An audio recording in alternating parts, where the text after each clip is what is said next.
Just so I can get it on tape, your name is? Donald Adolph Sehmel.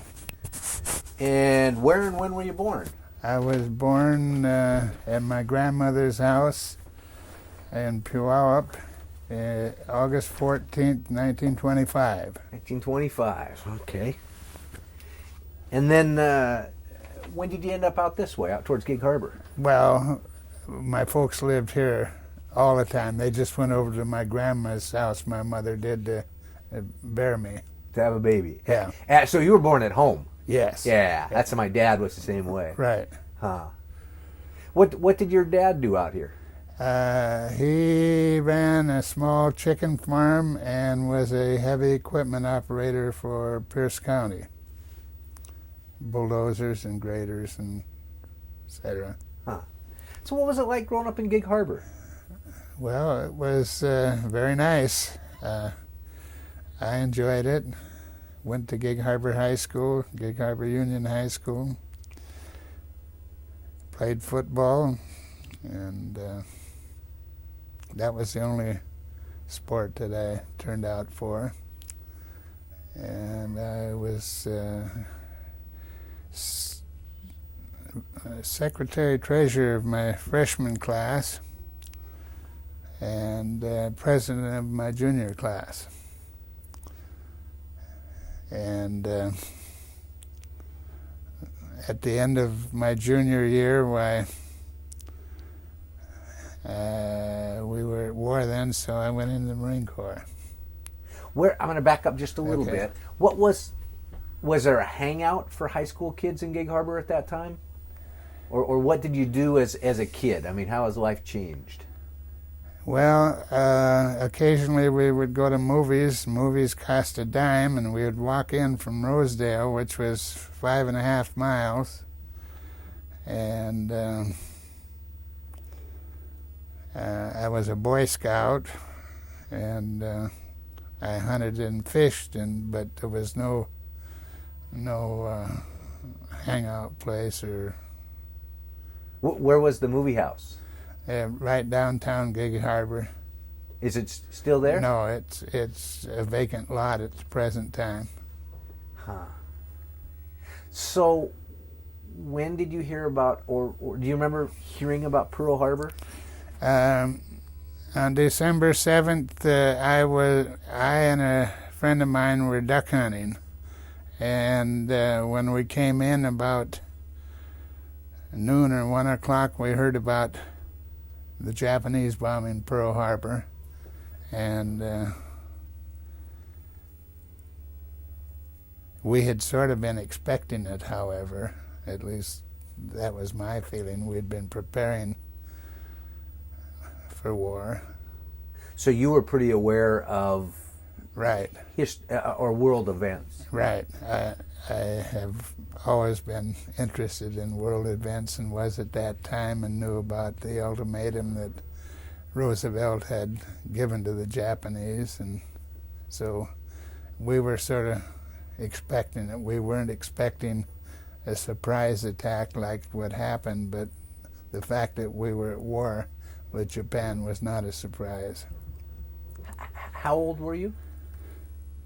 I was 16 at the time. And you decided at 16, what were you going to do now that we were at war? Well, I wanted to enlist in the Marine Corps, but my dad wouldn't let me. My mother died when I was 12 years old, and so my dad and I batched together for 3 or 4 years, and he wouldn't sign for me then, but I did sign up with the home air raid wardens or whatever it was called, and we'd put in, I think it was 2-hour shifts, maybe it was 4 hours, in a little shack out in the boondocks, and if we heard airplanes we would call in a central place and tell them there was a plane going over and what direction and that. And I kept nagging my dad about going in the Marine Corps, and finally, after school was out that spring, in August, he says, okay, and so on the 7th of August, I left for San Diego. So you're still 16 years old. Still 16. You just had finished your... Junior year in high school. All I needed for graduation was 1 credit, which was U.S. history, and after I'd been overseas about a year, I received a letter from my dad that said that they had graduated me with my class because being in the service was equivalent to U.S. history, I guess. Pretty realistic history classes. It was. So here you are, 16 years. You know, I think of me at 16, and I was an idiot. I mean, I was just a little kid. But to imagine a 16-year-old child at that time, I mean, you're a young man going to boot camp. What was that like? It was an experience that lives with me to this day. When we arrived at San Diego and got off the train, we were told to form up in a line. They had yellow footprints where we were to stand, and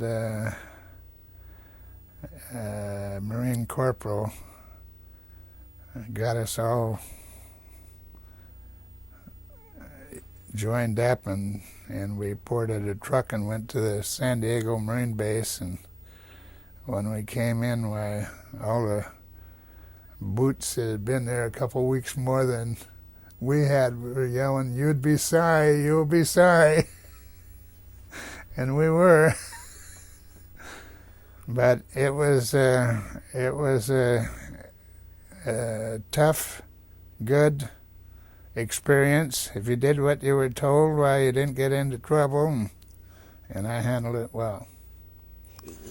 Is it like you see in the movies? I mean, the movies show them in and get stripped down and checked and probed, and I mean, how do they take you through all that? Well, the first evening we were in barracks, and we had to give up all of our clothes and anything that had been in our pockets, such as pocket knives or watches or anything, and then they ran us as a group down to get some skivvies, and that was all we got that first night. And then the next day, why, we were ran through the medical deal for shots and all that kind of stuff, and gradually the next day they gave us our fatigue uniforms, and every boot got a bucket with a scrub brush and a Marine Corps manual and several other items that would be used for personal grooming, and it wasn't until we got out of boot camp that we found out we were charged for that. I think it was about $4, which was about a week's pay. And anyhow, boot camp is still a memory in my mind. Now, a bucket and a scrub brush. That's the first time I've heard that. You were given a bucket and a scrub brush. Was that for scrubbing your clothes?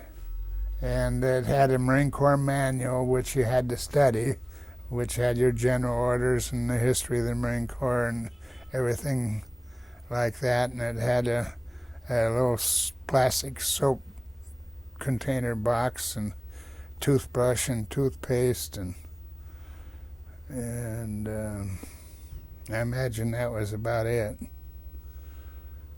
And then they gave us the second day, I think it was, we all were formed into platoons, which were 60 men to a platoon, and went to the barbers and got our boot haircut, which was a complete skin job.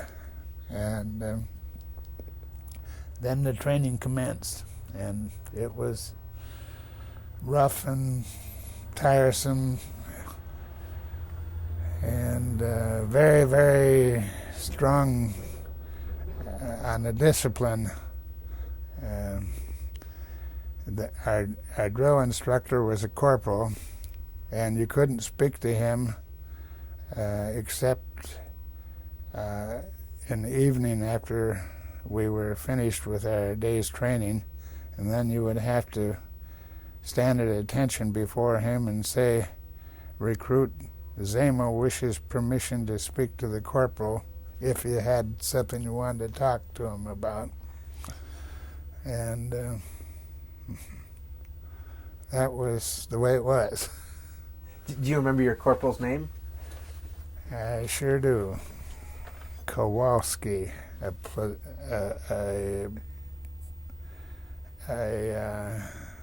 Polak from the south side of Chicago.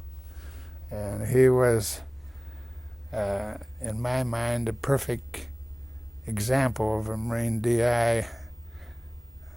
Well-built, strong, tough, and he was tough on us, but I will say he was fair.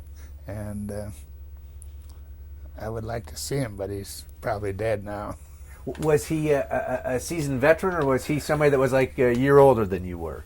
Oh, I would imagine he was probably 20 or 21 and had probably been in the Marine Corps for maybe a year or so. Maybe longer, I don't know. He didn't have a hash mark, I know that. And he was the assistant DI, and the regular DI was a sergeant. And most of our training was from the assistant DI. Now, were you an old 16-year-old, or were you a young 16-year-old? I was an old 16. So you were mature for your age? I think so. I was 6 feet something tall, and you could hold your own. I could hold my own. Yeah. See, I mean, I think about going to boot camp and knowing that I'm going to war. I couldn't even go to summer camp without getting homesick. So I can't imagine these young kids your age. Well, really, we were kept so busy. Our days usually started about 4 o'clock in the morning and ended at 10 at night. And we didn't have a lot of time to get homesick. How long was boot camp? Do you remember? Boot camp was 8 weeks. And there was 3 weeks of troop and stomp and discipline training on the recruit depot. And then we went out to Camp Matthews, which was in the San Diego area also, and had 3 weeks of rifle training. And then back to the main base and had 2 weeks more of skirmishes and infantry training and stuff like that. Did you do train hand-to-hand combat? Oh yeah, things like that. Yeah. Did they toughen you up pretty good? Oh, you betcha. You were in good shape when you got out of boot camp. Now, during that time, during the main part of boot, there was no leave, right? No leave, no candy, no soda pops, no opportunity to go to the PX or anything like that. You were there to train. Now, while you were in boot, were there people that had already seen action that were talking to you? No. So war was still... there hadn't been any real action yet other than the Wake Island deal, which happened right at the beginning, and the loss of the Philippines. That was the only thing that had taken place. It was coincidental that the day I joined the Marines was the day the 1st Division landed on Guadalcanal, however. 7th of August, 42. Did you have the faintest idea, I mean, in retrospect, looking back, did you have the faintest idea what you were really getting into? Well, I don't think anyone can visualize what they were getting into. No, I didn't. I know I was going to go overseas and I was going to fight Japs, but that was the extent of what I knew. The reason I asked that, we talked to a tail gunner over in ball turret gunner over in Newport. He said, in all my training, never once did they say they were going to be firing back at us. They told us that in boot camp, and we had pretty good training, and it was there was no holding back on racism as far as the Japanese were concerned. It was, you're going to be killing Japs. We want you to learn how to kill Japs, and they had us well indoctrinated.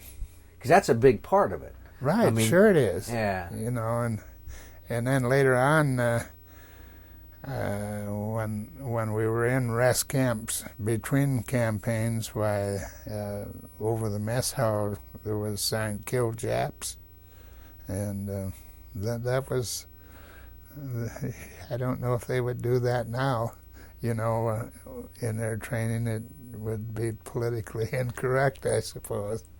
Now, growing up here, I know up on Bainbridge Island there's a large Japanese population, and in the valleys over by Kent, and there weren't any, but I had no particular animosity towards the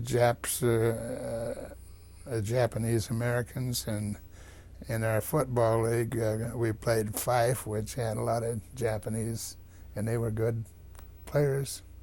So you could kind of separate Japs, the enemy, Japanese American. I mean, did you see it as two different things, or? Yeah, I did. Yeah. Now, where from boot camp, where did you progress to? From boot camp, went to a camp out in the desert in Imperial Valley of California, a place called Nyland, and we trained there for approximately 2 months, and then back to San Diego area to a camp. I can't think of it right at the moment. Short-term memory is getting bad. I have the same problem. And each camp was different training, different type of. Right. So at Nyland, what were they training in? At Nyland, we were trained on 105 artillery pieces, and for those novices, what's a 105? It's a 105 millimeter howitzer, cannon in common words.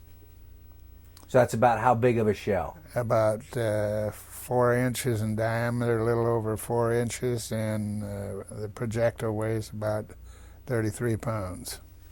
Is a howitzer a trailered?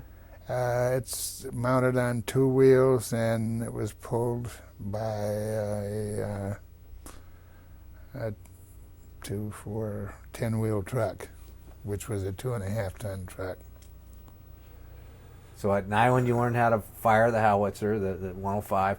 Then you moved on to another camp. And then we went, Camp Elliott was the other name, and that's back in the San Diego area, to receive higher training, and there we were schooled on mortars and machine guns and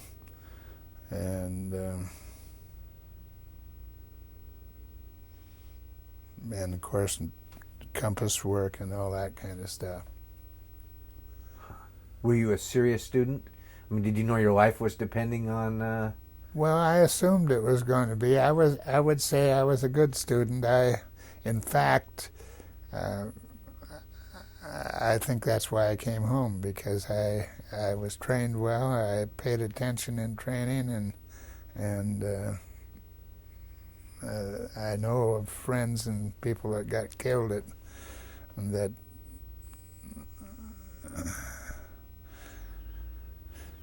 you never know why, but they either were doing something they shouldn't have been in some cases, and I mean, like walking on the skyline, and you never know. That's a couple, Don Newbold, Newbie. He was a Marine in Iwo Jima, and he was talking about guys that, they said, hey, you get in your foxhole, stay in your foxhole. And some of the guys didn't listen, And when one's digging, the other be watching, and he lost a couple of friends. Right. I mean, the training was designed to try to keep you alive, and I think it helped. So where did you ship out to then? Then we shipped out from San Diego and went down way south, almost to Valparaiso, Chile. We were a lone ship, and then headed across and landed in Melbourne, Australia, and joined the 1st Marine Division there. They had been relieved from Guadalcanal because they were in non-combat condition after 5 months on Guadalcanal, and they were pretty bad shape from lack of food, which is surprising for American troops, but that was the condition on Guadalcanal. And I would say about half the division had malaria at the time, and we were integrated into the division and started training again. But had good liberty in Australia, and went on a 40-mile hike. I still haven't forgotten, and that wasn't a common distance, but we did do one 40-mile hike, and that stands out in my memory. So you're all of, what, maybe 17 I now? was 17 then. And we stayed in, we got in Australia, I think it was February of 43, and had my 18th birthday in Australia, and we left Australia, I think, about around the first part of September, and went to New Guinea. Now, when you were in Australia, and you said there was some leave time, I mean, overnight liberties. So, were you a tourist? No, we were limited to. The regiment that I was in was stationed at Ballarat, and we were. When we were on liberty, we could go any place in Ballarat, but couldn't leave the Ballarat area.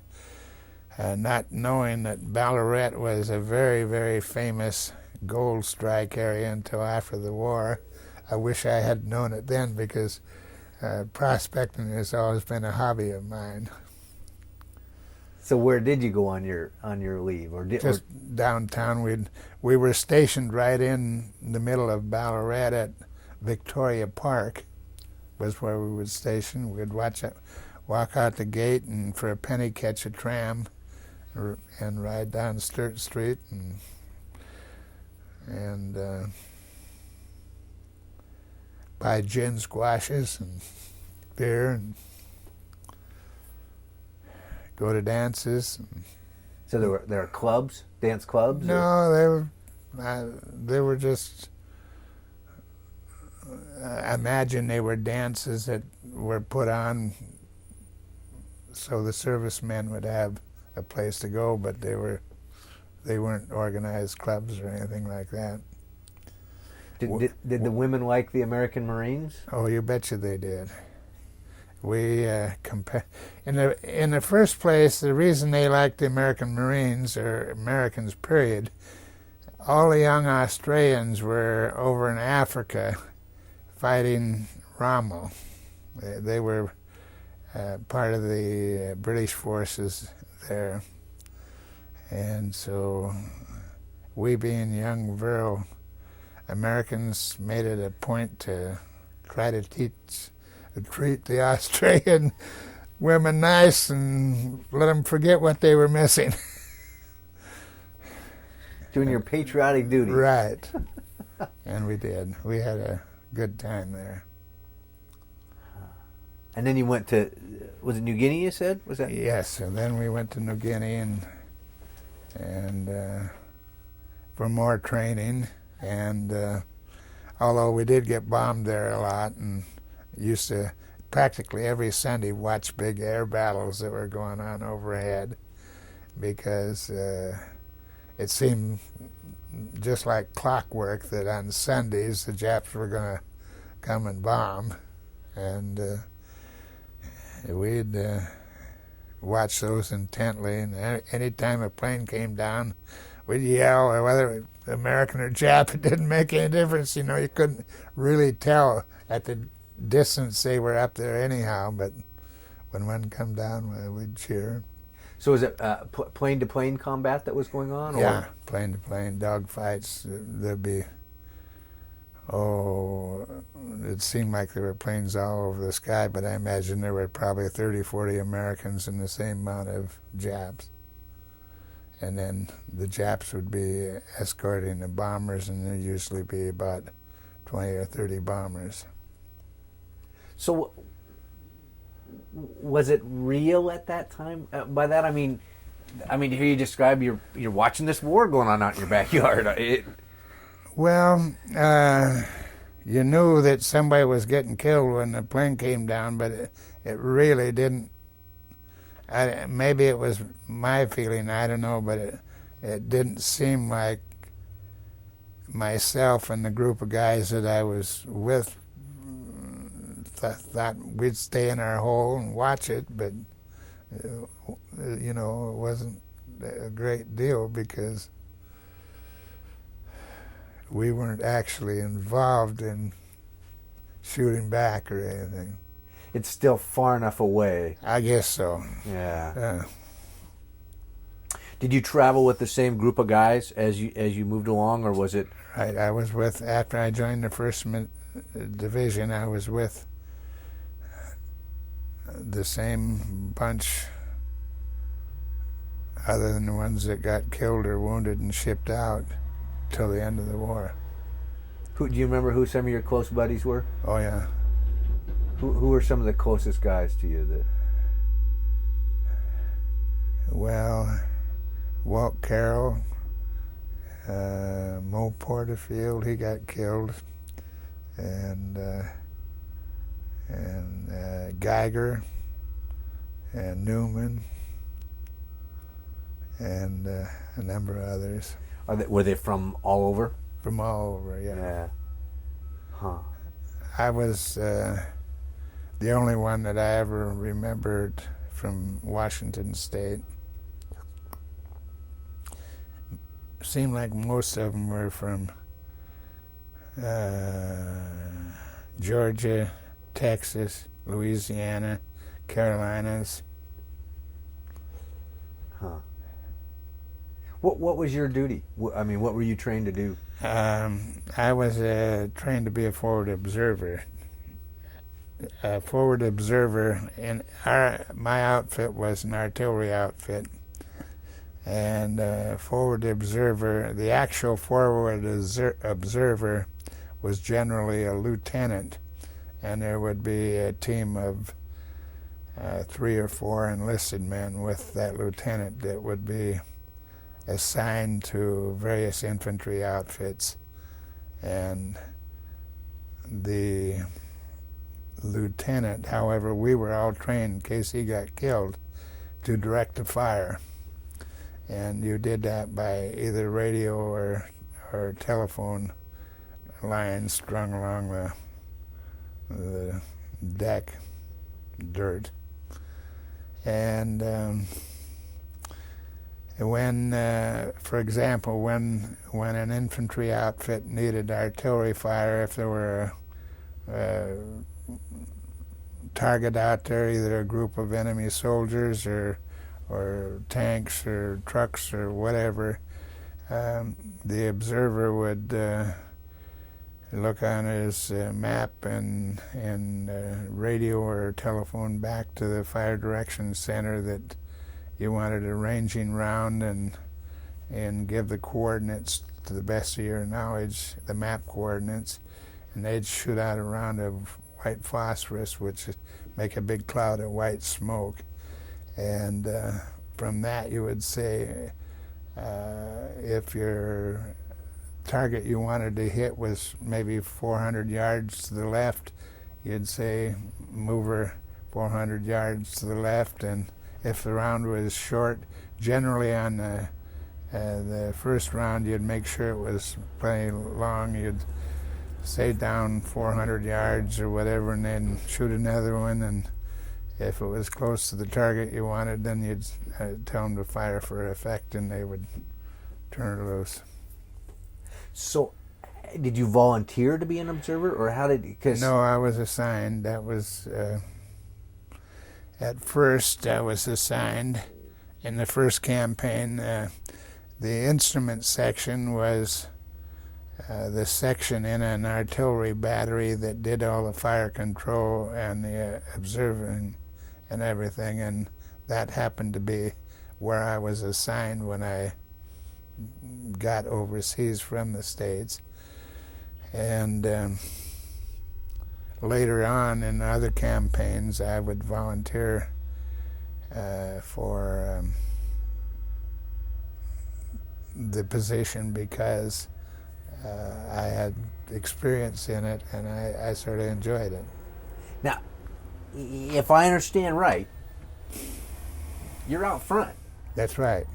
Just a couple of guys, and you got a couple of pop guns with you. I mean, and there's 3 or 4 of us, depending upon whether there was 3 enlisted or generally 3 enlisted and 1 lieutenant.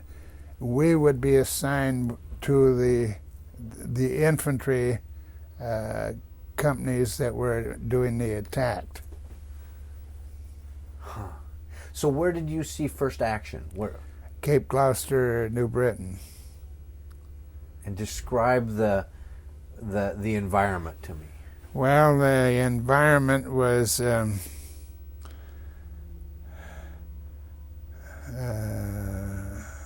don't know how to describe it. It was a very, very dense jungle. It was in one of the wettest places on Earth. Every day there would be monsoon rains, and then rains would stop, and in 10 or 15 minutes they'd be steaming the ground from the heat from the sun. And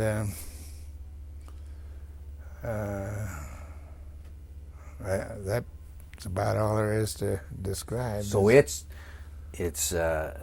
muggy, it's hot, jungle. Even when it was raining, deluging, it would be hot, warm rain. We'd sleep in our foxholes at night. All we had was a poncho, which we'd wrap around us, and we'd usually lay in warm water most of the night. And one of us, there would be 2 men to a hole, and one would stay awake for 2 hours while the other slept, and then you would sleep and the other guy would be awake for 2 hours throughout the night. That's the way the lines were. Flat, mountainous? Basically, the jungle was so thick that on our attack on the airport facilities, the main attack was perhaps an area of 200 to 300 yards in from the water's edge. There had been we called them a trail. It would probably be called a jeep trail. It was passable by a jeep or a tank, But because of the thickness of the jungle, you didn't have to worry too much about your flanks or flank attacks. So the attack on the airport was mainly an attack up 200 or 300 yards width along the ocean to the airport. So tell me about what you had on, gear-wise. As you can see in that picture, we had a little pack about 12 inches square, or maybe 12 by 14, and in that you'd have a little extra ammunition. You'd have several sea ration cans and a couple pairs of socks, and that would be about it, I guess. And attached to that pack, you would have your entrenching tool, which was a little shovel about so long. And you carried a machete, and then your cartridge belt with 2 canteens on it, and a medical pack of they call them battle packs. It was a big wad of gauze to try to block bleeding if you got hit. Did you carry? I know some places they carried morphine tablets and things, or no, just gauze. But we had Navy corpsmen. Navy corpsmen served with the Marines as our medics, and they all had morphine syrettes that when you'd get wounded, why that corpsman would. And sometimes individual sergeants or others of higher rank had the syrettes also.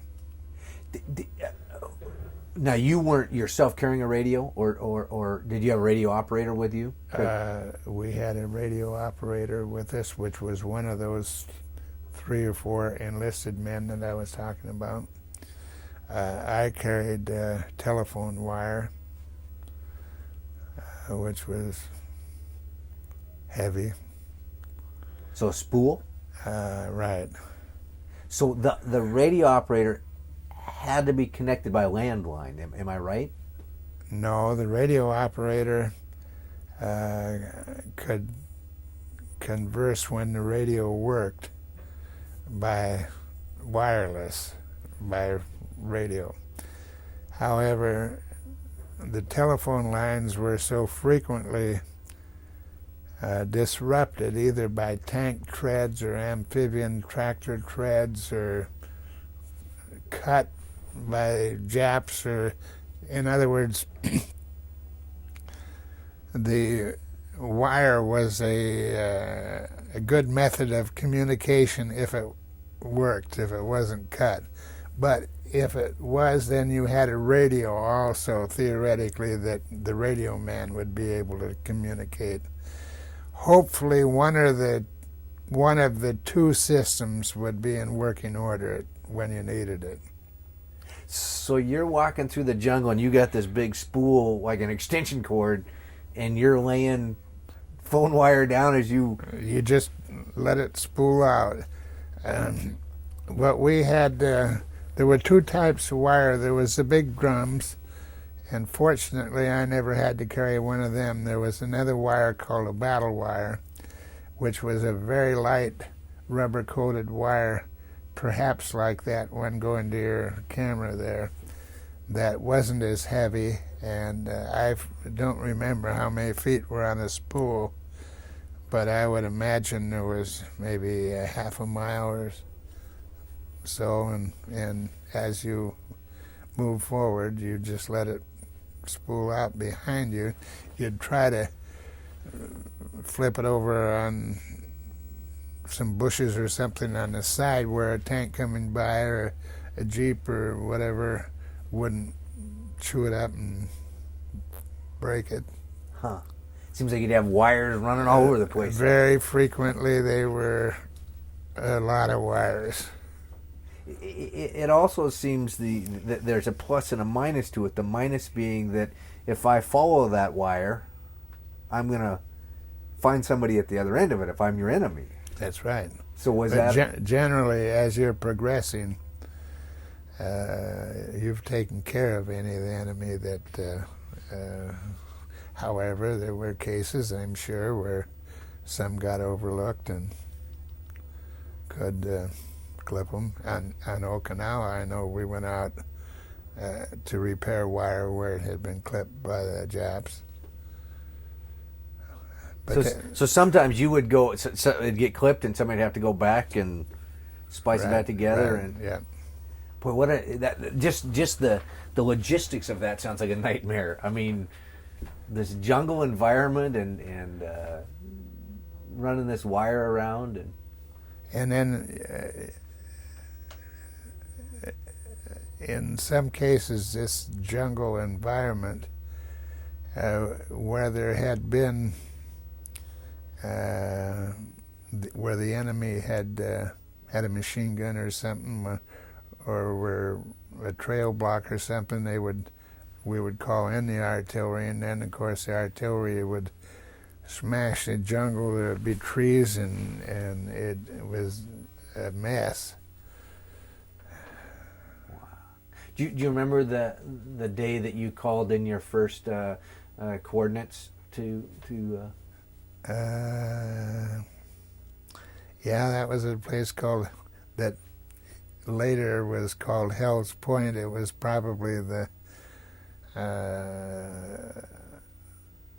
largest battle of the campaign that we were involved in up to that point. I would say we landed on Christmas Day, and I think this was probably the 28th of December, 28th or 29th, and the Japanese had a major defensive position at this Hell's Point, which was probably a quarter of a mile prior to getting to the airport, and that was the main battle that I remember, and they used a lot of artillery there.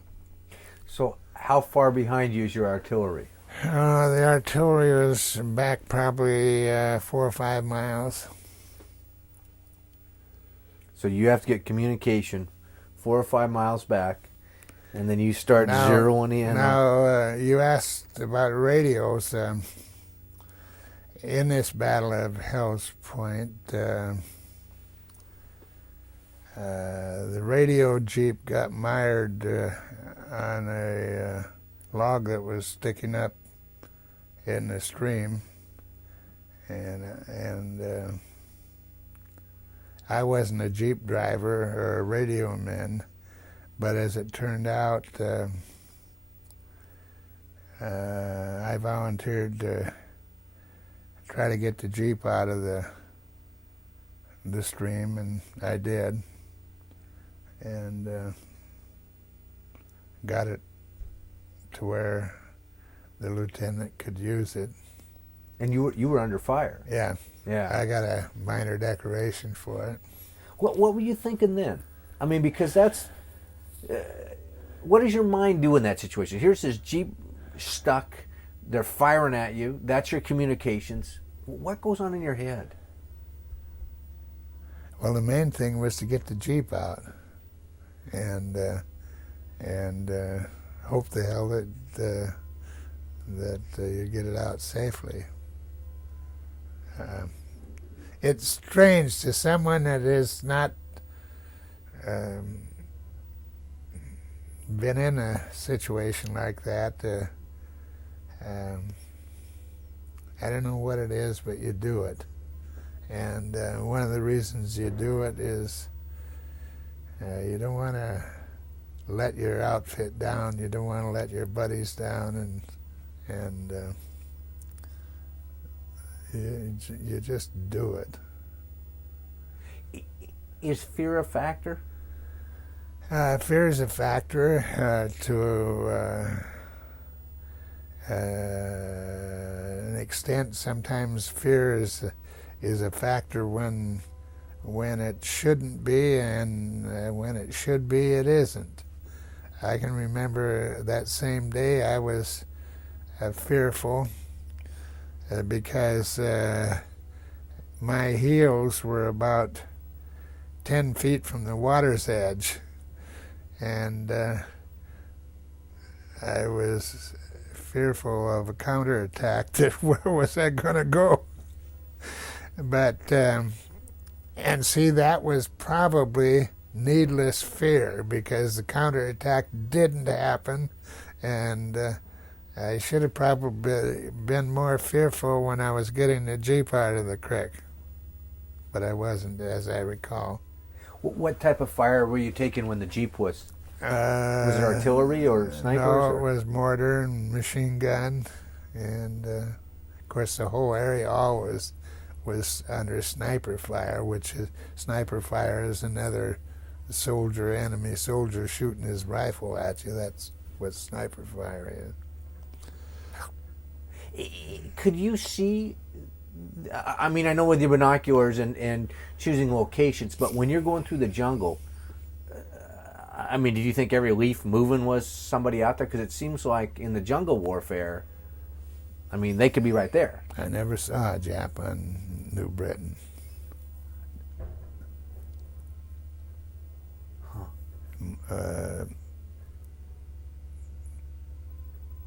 The main percentage of them that were killed by artillery fire, but even the riflemen would see a puff of smoke and he'd shoot, and it was difficult. And many of my friends said they didn't see any Japs. They did a lot of shooting. Now, it was completely different in some of the other campaigns. Where did you went from there to? We landed on Christmas Day on 1943 on New Britain, and we stayed there till April. The campaign, for all practical purposes, was probably over by the first half of February, but we were still there. And then we were actually a part of the 6th Army, which was under MacArthur. And at that time, the Navy wanted us back, and there was this big fight going on between Nimitz and MacArthur about the 1st Marine Division going back to the Navy Command. And MacArthur didn't want to give us up, but he was made to give us up. So we went back to an island called Pavuvu, which was about 60 miles north of Guadalcanal, for our rest area. And when we got there, there was nothing there. The colonel that decided that would be our rest area had flown over in a small one-engine plane and seen the rows of coconuts, and thought that would be a good place for a Marine rest area. The main reason they didn't want to put us down on Guadalcanal as a rest area, at that time the island commander decided that any outfit that bivouacked on Guadalcanal had to furnish work parties for various functions that had to be done for the island command. And our division commander said no. He says, we're not going to go to any place where we would be required to provide 1,000 man a day working detail, and so he stuck us on Pavuvu, which many Marines of the 1st Division remember Pavuvu perhaps better than the combat islands, because it was absolutely nothing there. We just came out of 3 or 4 months of living in the boondocks in combat, and we're supposed to make our camp, which we did. We did finally get tents, so we had tents, but it was extremely primitive in this coconut plantation where we made our camp, which was owned by Lever Brothers. It had not been utilized for anything for a year or 2 or so, and there was coconut fronds and coconuts and all over the place. Well, we had to get rid of those. We burned the fronds and dumped the coconuts someplace, and they were hauled off by trucks, and the land crabs were jillions of them, and at night we did get mosquito nets there too, so we slept on a cot and had a mosquito net inside of a tent, so we were pretty well protected. But you'd often wake up and a land crab had crawled inside your mosquito net, and you'd put your shoes on in the morning and there might be a land crab in there, and it was not a very pleasant place. However, they did build us an outdoor movie house, which was just a bunch of coconut logs on a little bit of incline, and every night there would be a movie, probably about every third day they'd change the movie. So if you wanted to go to the movie, why, you went and sat there and watched the same movie the second and third night, but it was something to do. And eventually we cleared off a little place and put up a basketball hoop and had a basketball, half a place to play. And other than that, it was mainly training while we were there. For the next campaign was, we were told. Do you remember any of the movies? No. Just something to right. pass. I can remember I was smoking cigars at the time, and me and my closest buddy, this Walt Carroll, would go up there and sit on a coconut log and smoke a cigar and drink jungle juice. We all made jungle juice, which was, we'd ferment it in 5 gallons water cans. Anything that would ferment, we'd put in there dehydrated potatoes, raisins, and anything, and let it bubble for 3 or 4 days and then drink it. And it was pretty rotten, but pleasurable. It'd get you a little high. I was going to say, you get a little buzz off of it. And then how did they supply you out there? I mean, when you moved in, did you set up a city and food and? No, I don't. I'm sure there was a main quartermaster there, and maybe our battalions would have trucks go to the quartermaster and draw the rations and stuff. But were you at a mess hall at that point, or were you still eating K rations? Or the first month or so we had C rations, and then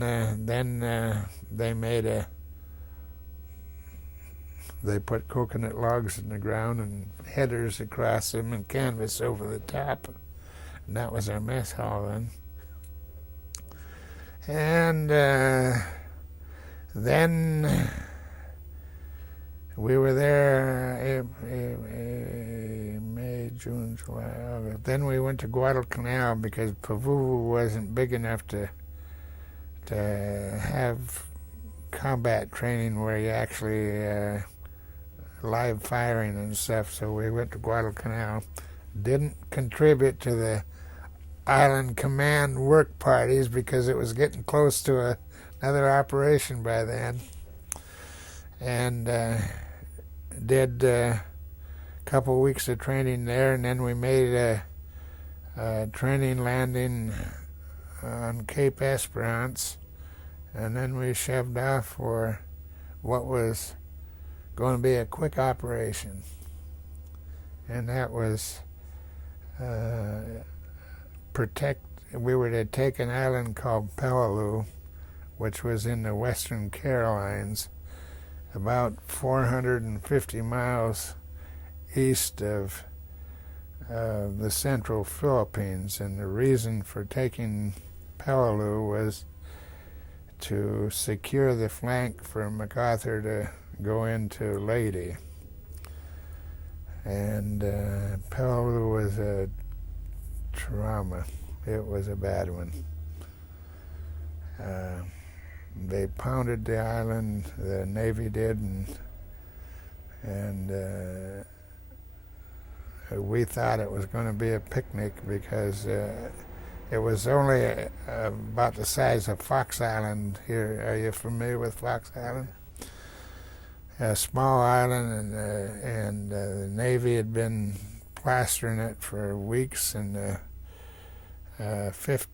Air Force, I forget what the number was, from New Guinea was up there with their Liberators, and 17s had been bombing it, and we really thought, boy, this is going to be a picnic.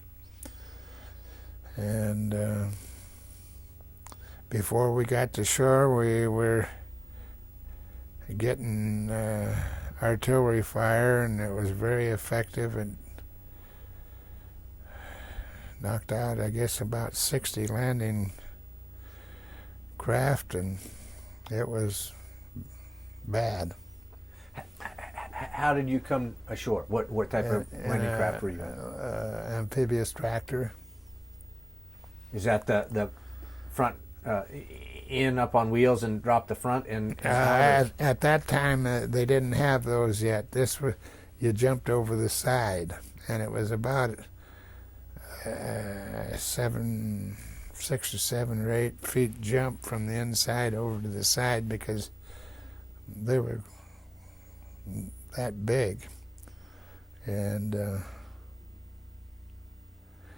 actually, thinking about it now, we left our ships in Higgins boats, which did have the front that dropped down, but we only went to the reef in the Higgins boat, and then transferred from the Higgins boat to the amphibious tractor, because there was a reef around Peleliu, and the Higgins boats couldn't get in there, so it transferred to the tractors, and they took us. The reef was probably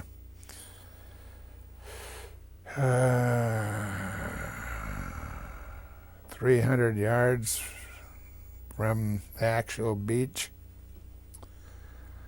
and that was part of the problem, wasn't it? The fact that you had to transfer at the reef and well, most of the casualties came after we had transferred from the Higgins boats to the amphibious tractors, and were coming in that area between where the reef was and the actual beach. And it was sort of touch and go before the situation got, quote, well in hand. Because you're basically sitting ducks. Sitting ducks. These beaches aren't. A lot of guys were killed before they ever touched land.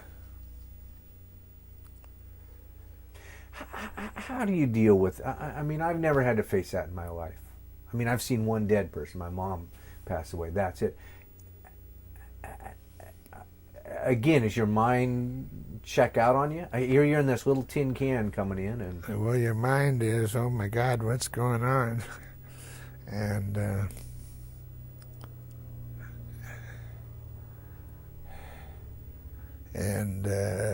when you got to shore, to get out of the amphibian tractor and try to get up far enough on the beach where you can hit the deck and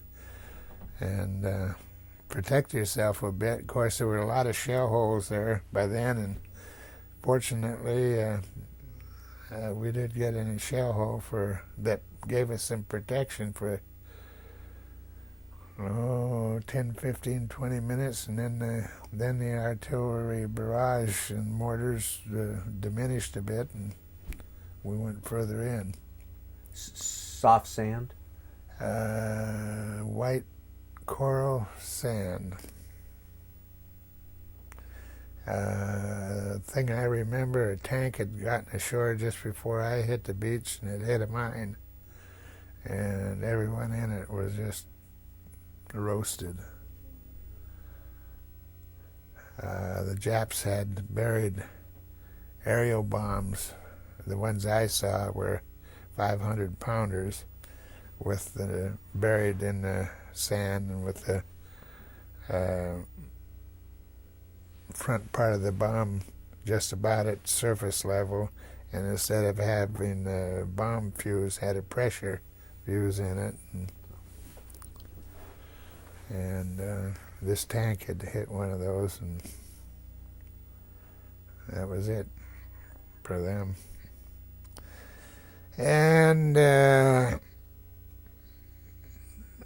our commanding general had said several days out at sea before we got there that this would be a nasty one, but a quick one. Would be over in 2 or 3 days. And it wasn't, and it went on for 2.5 months. And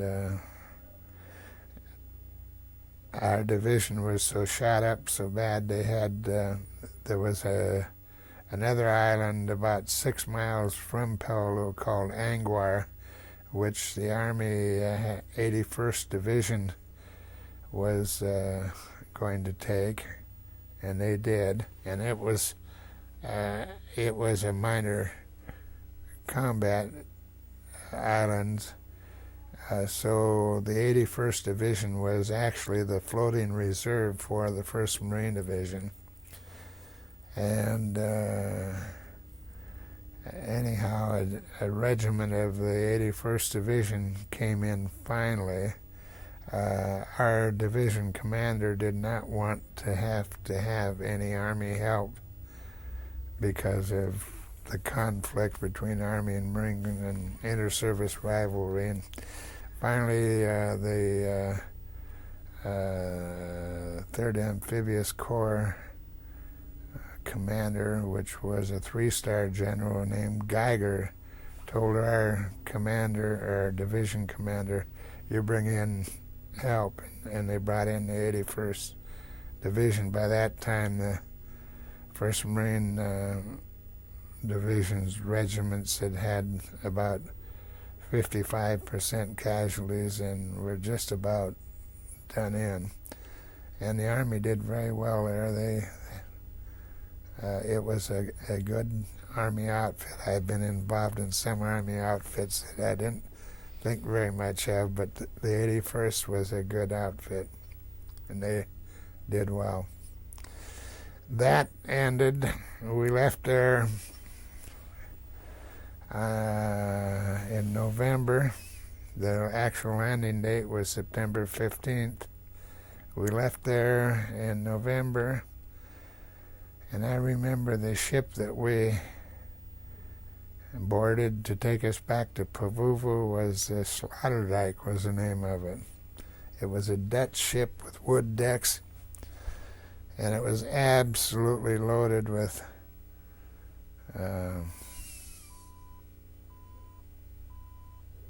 what are these insects that crawl over? Oh, roaches? Cockroaches.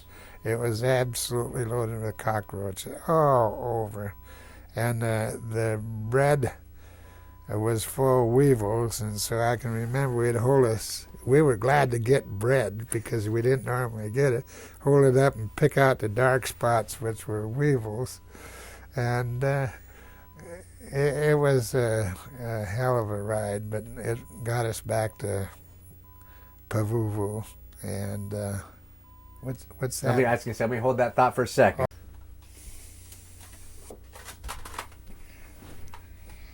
Okay. Then we got back to Pavuvu, and lo and behold, there were 4 Red Cross girls on the dock first women we'd seen since Australia. Of course, you couldn't get close to them or anything, but they did have 4 Red Cross girls there, and I don't remember if they gave us anything or not. I don't think so, but we got to see women anyhow for maybe 4 minutes or 5 minutes while we got onto a truck, and anyhow, after a week or two, we were told that Bob Hope and his group were over on an island called Bonica, and they had heard about the 1st Marine Division, and it was not on his schedule, but he wanted to come over and put a show on for us. So Bob Hope and Jerry Colonna, Francis Langford, and Patty Thomas flew over in little one-man planes, observation planes, and they put on a show, and the whole division was there. That was about 18,000 men, you know, on the beach, and they really put on a nice show for us, and everybody was very happy and thankful that he'd done that.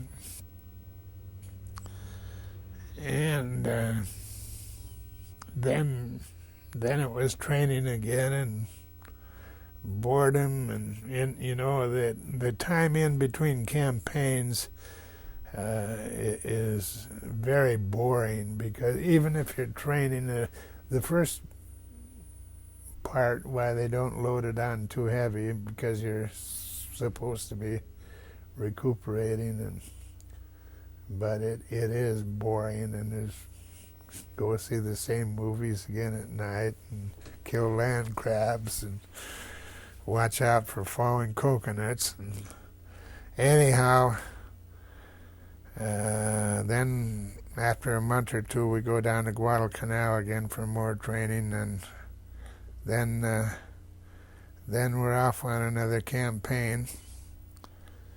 And we had heard about Iwo Jima then, and Iwo Jima was another deal like Peleliu, only there was 3 divisions there instead of just the 1. And so that sort of had us a little bit fearful of the coming campaign, and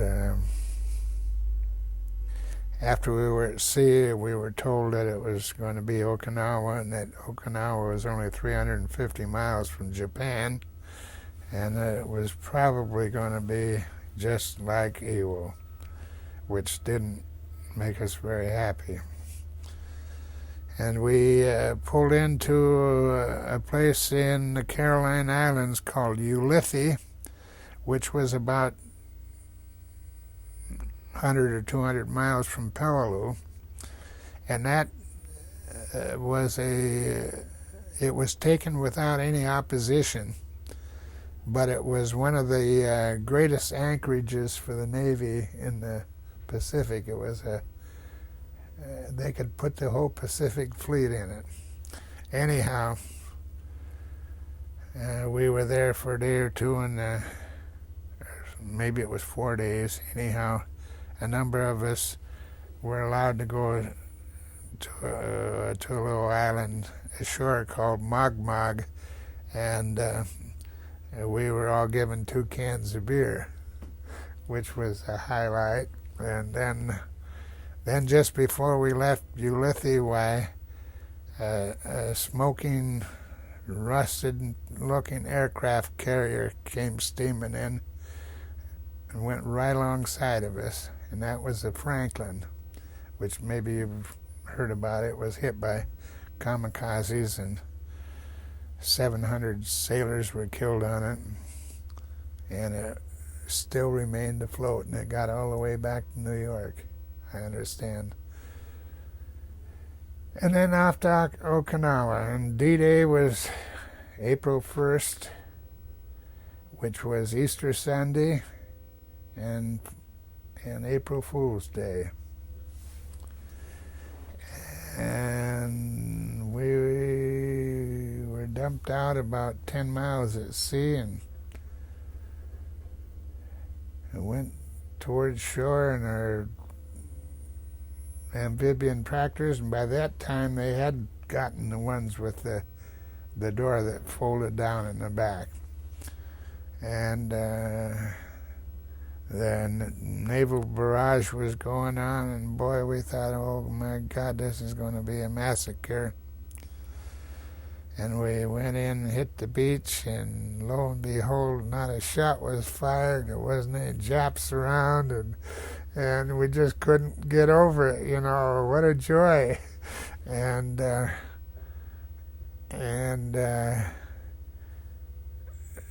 within a matter of 3 or 4 hours, Yantan Airport, which was the biggest airport on the island, was captured, and within a day or two, our mission, which was to cut the island in half, we got over to the other side of the island, which was our destination point, and I imagine the first 3 or 4 days, maybe a dozen people were killed. Unbelievable. We couldn't get over it. And anyhow, our mission was to go to the north end of the island, and we went to the north end and accomplished our mission without any real combat at all. The 6th Marine Division, which had the position along the coast going north, had some relatively stiff combat on a place called Motobo Peninsula. And the 3 Army divisions were running into minor combat as they headed south. Well, after about, after about 2 weeks, why, we heard that Roosevelt died. And then things started heating up in the south end of the island, and the Army ran into some major resistance, and it was, the north end had been taken by that time by the 1st and 6th Marine Divisions, and so we were pulled down into the southern line. So there was now the 1st, the 6th, the 7th, the 77th, the 27th, and the 96th Division. There was, I think, 7 divisions on the front as we headed south, and it got to be rough. Very similar to Peleliu. And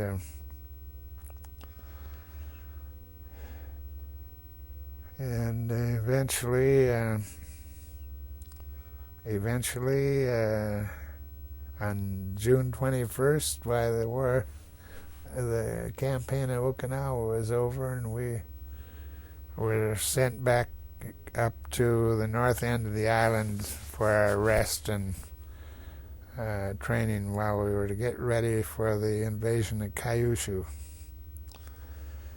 And fortunately, unbeknown to any of us, a new kind of bomb was dropped on August 6th, and we had a little bulletin board in our tent area, and there was mention made of it. And then on August 9th, there was another one dropped, and the next thing we knew, there was about the 10th, there was a pin up on the bulletin board that there was a possibility that the war was going to be over.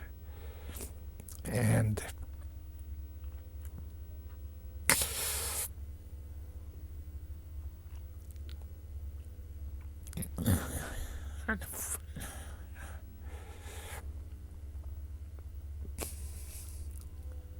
on the 14th, the war ended.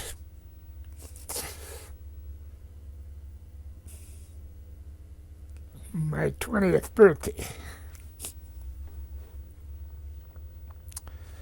pretty happy. Unbelievable almost. And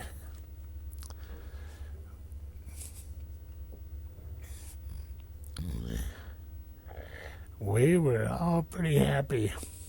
The jungle juice flowed. Then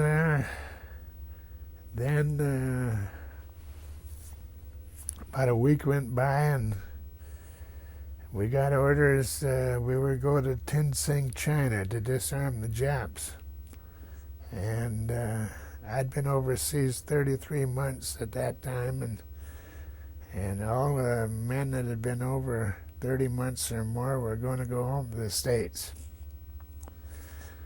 So the 1st Division left for China, and we stayed on at Okinawa and awaiting transportation. And 2 real severe typhoons hit the island. And then eventually, about the 6th of November, I think it was, why we got transportation back to the States. And we landed in San Diego and climbed aboard trucks. Welcome home. Just climbed aboard trucks and went out to Camp Pendleton and to await discharge. And we didn't have any money because our records weren't there. Couldn't have liberty because our records weren't there. So we killed about 3 weeks of time doing nothing. Finally they gave us some liberty cards, but where we were on Pendleton was 23 miles from the town of Oceanside, and everybody said there wasn't much at Oceanside anyhow, so never did go on liberty.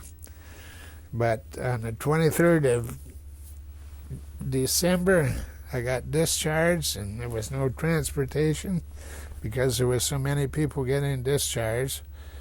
But we knew there was no transportation, so somebody put up on the bulletin board, anyone going to Seattle?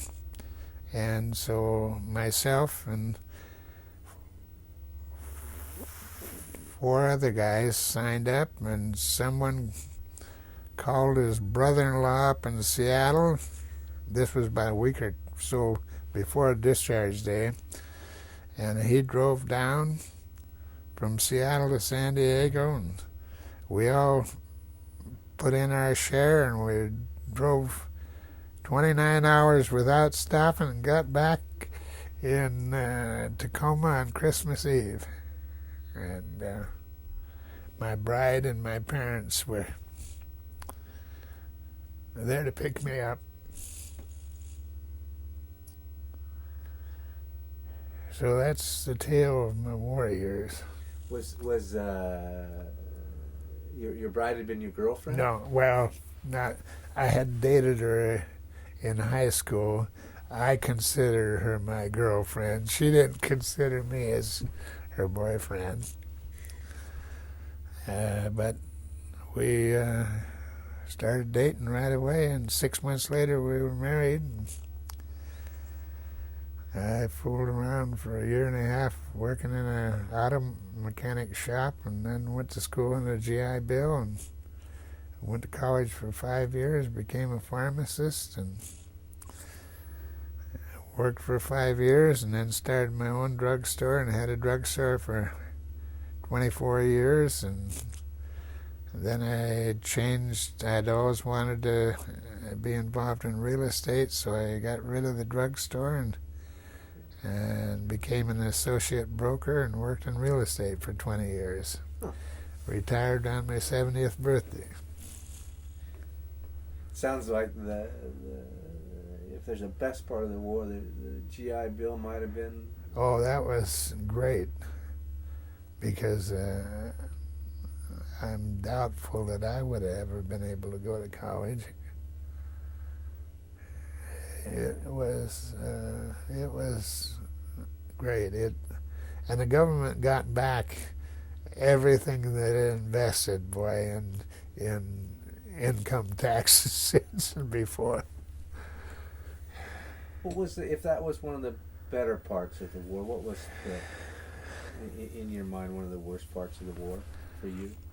Oh, the worst thing in the war for me was Peleliu.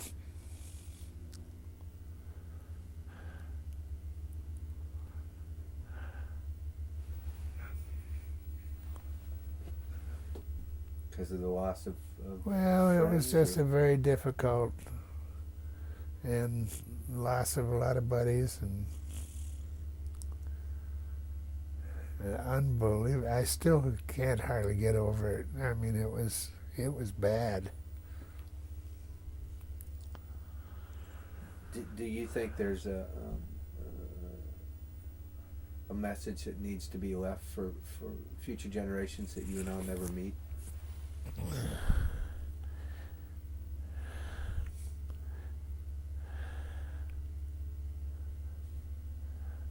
Well, I don't know what the messages would be, but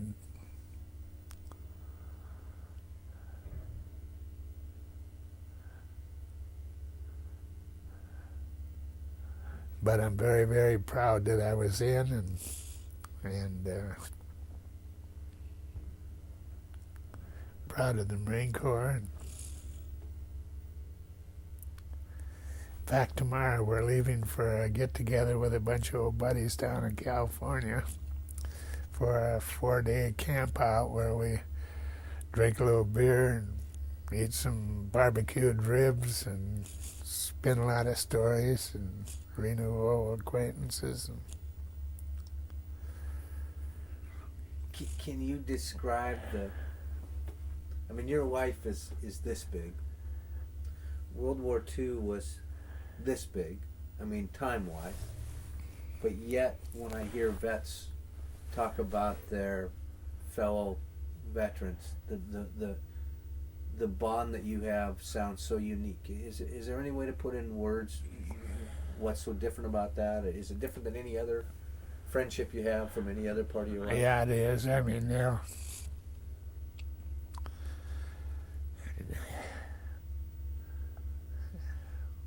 very close.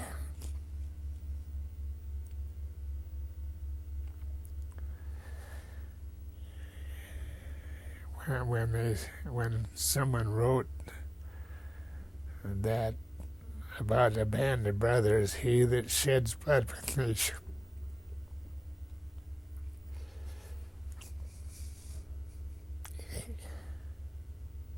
It's hard to explain. You can't really, but boy, the bond is there.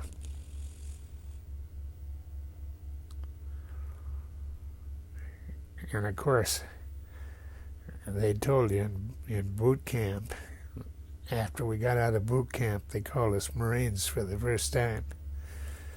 And I remember that day, they gave us the emblem. They said, "You'll be a Marine for life."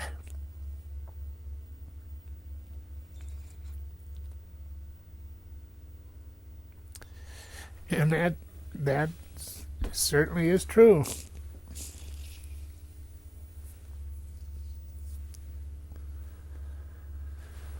And yet I think the interesting thing is that you know, in the history books, there's a heroic aspect to it, but yet you were a bunch of average Joes. Well, you were a kid from Gig Harbor. That's one of the things that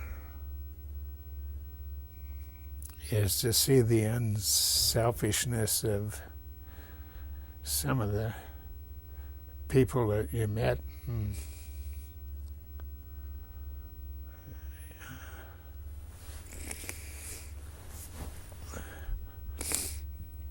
Pretty unbelievable.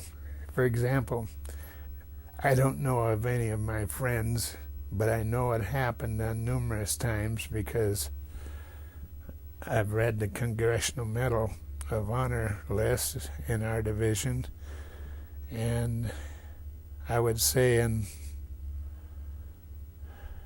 maybe 8 or 10 cases where a grenade would be thrown into a foxhole with a couple guys, and one of them would jump on it.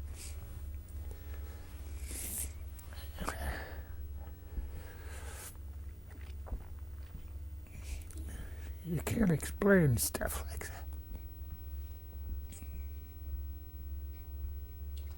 I think our country's just coming back to a point where we realize and appreciate what was done for us, for my generation in World War II. I think that what happened back east has opened some eyes again to realize what we have in this country.